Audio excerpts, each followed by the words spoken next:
Selamat pagi anak-anakku di rumah. Salam sehat, salam sejahtera buat kita. Tetap semangat. Walaupun pada saat ini sampai sekarang belum bisa tatap muka, mudah-mudahan bulan akan datang kita bisa bertatap muka seperti apa adanya. Baik, pelajaran kita hari ini masih sekitar tentang anekdot. Kalau minggu lalu kita sudah mengkritisi tentang anekdot, nah sekarang diharapkan kita pada pembelajaran kita hari ini mengonstruksi makna tersirat dalam sebuah teks anekdot. Mengonstruksi artinya menyusun, ya, atau membangun atau menyusun sebuah teks dengan makna tersirat tadi. Setelah mempelajari materi ini, kamu diharapkan mampu membandingkan anekdot dengan humor, kemudian menganalisis kritik yang disampaikan secara tersirat dalam teks anekdot, kemudian menyimpulkan makna tersirat dari anekdot. Baik, untuk yang sekarang ini kita pelajari yaitu membandingkan anekdot dengan humor. Ya, kalau minggu lalu kita sudah bisa mengkritisi anekdot, mungkin dari segi penyampaiannya atau dari segi isinya. Sekarang kita mau membedakan anekdot dengan humor. Apa itu anekdot? Apa itu humor? Kalau kita lihat ada persamaannya, yaitu sama-sama menghibur, membuat orang tertawa, sifatnya lucu. Hanya saja di dalam anekdot itu ada pesan tersendiri yang disampaikan secara tersirat, yang mungkin mengkritik seseorang, ya, tapi dia tidak secara langsung. Sedangkan humor yang hanya sifatnya cerita yang bersifat lucu bagi orang yang mendengarkan.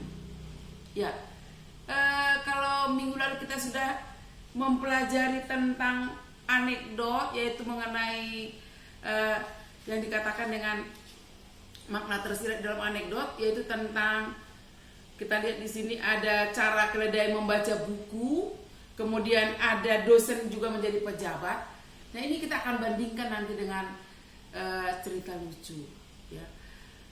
Ibu akan berikan sebuah cerita lucu yang menarik, tapi bentuk cerita.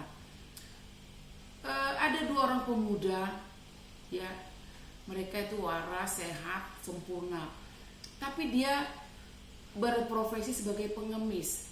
Tentu kalau dia sebagai pengemis harus ada satu yang buta, satu yang menuntun, satu yang dituntun. Kedua pemuda ini bergantian menjadi orang buta. Selama bertahun-tahun mereka menekuni pekerjaan mengemis itu sukses, dan mereka bisa mendapatkan 300 sampai 400 ribu sehari. Tapi satu ketika mereka apes. Ketika banyak penumpang turun, mulailah dia beraksi mengulurkan tangannya untuk mengemis sedekahnya, Pak, Ibu. Nah, tiba-tiba salah seorang dari mereka itu memberikan uang recehan 100 rupiah kepada si pengemis. Wah, dengan spontan dia bicara, kok cuma 100 katanya. Langsung terheran-heran orang yang memberi uang, ternyata itu bukan buta, sehingga mereka dikejar dan mereka kabur. Kemudian segera menggantikan pakaiannya menjadi pakaian yang bagus supaya tidak ketahuan. Dari situlah mulai saat itu mereka tidak mau lagi mengemis karena sudah ketahuan, ya, bahwasanya mereka sebenarnya bukan buta. Nah, itu cerita menarik. Masih banyak lagi.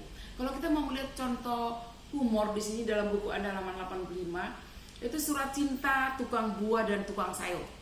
Kita lihat di mana tentang isinya. Surat tukang buah kepada tukang sayur. Wajahmu memang manggis, sifatmu juga melankolis, tapi hatiku nanas karena cemburu. Terasa sirsak nafasku, hatiku anggur lebur. Ini delima dalam hidupku. Memang ini salahku. Jarang apel di malam minggu. Aku mohon belimbingmu. Kalau memang perpisahan ini yang terbaik untukmu, semangka kau bahagia dengan pria lain. Sawonara. Dari Durianto. Kemudian kita lihat contoh balasannya. Membalas tentang suratmu itu, brokoli sudah kubilang.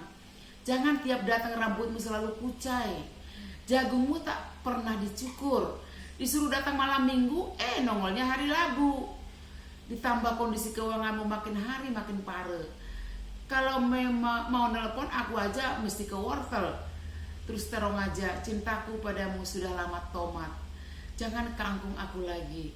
Aku mau hidup saledri, capek deh. Dari sayur rati.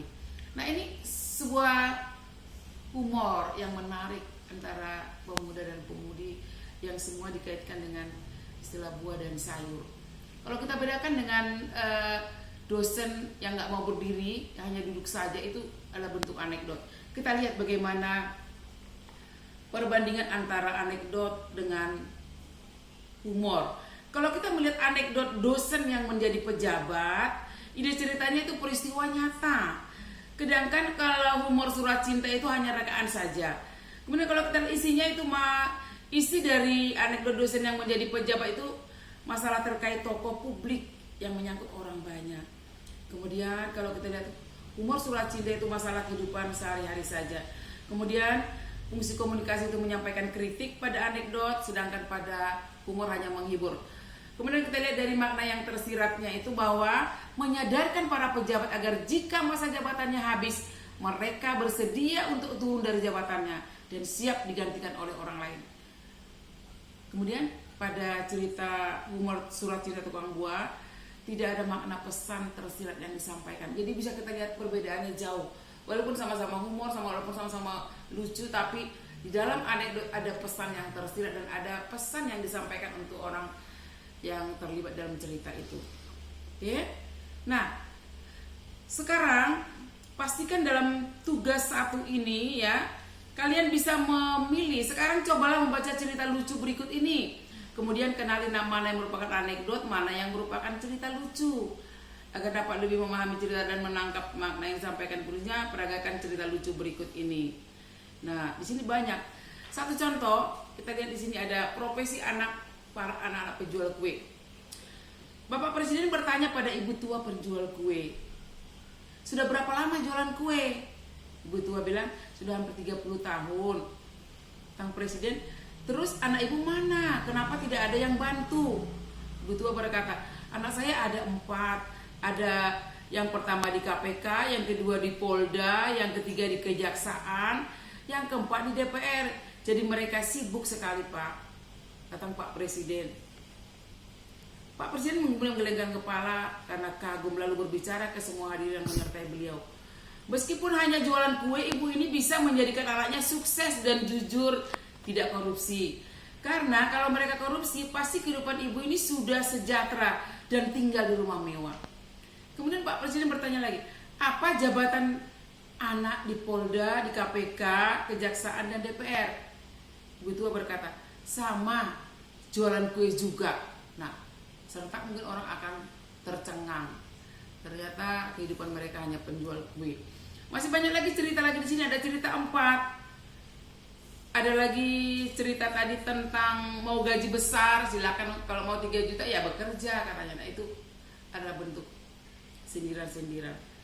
Jadi sekarang tugas Anda, kerjakan tugas 2 halaman 89, kemudian halaman 87 tugas 1, tugas 2 halaman 89. Itu kamu kerjakan, kemudian bedakan antara humor dengan anekdot. Ya. Kemudian ada beberapa anak yang ternyata masuk dalam minggu ini, baik itu 10 IPA 1, 2, 3, 4, 5, 6. Ibu harap kalian tetap mengerjakan tugas yang sudah lalu, yaitu pada bab 1, bab 2, dan sekarang melalui GCR ya. Dicicil, karena berdasarkan itulah kalian bisa mendapatkan nilai. Kemudian bagi mereka yang belum UH itu ya saya bingung, sampai sekarang nggak dikerjakan, sehingga ibu belum bisa menyampaikan jawaban kuncinya tentang UH yang kita lakukan. Tapi gue harapkan masih dikerjakan saja yang belum, supaya nanti siapa yang tidak tuntas kita akan remedial lagi.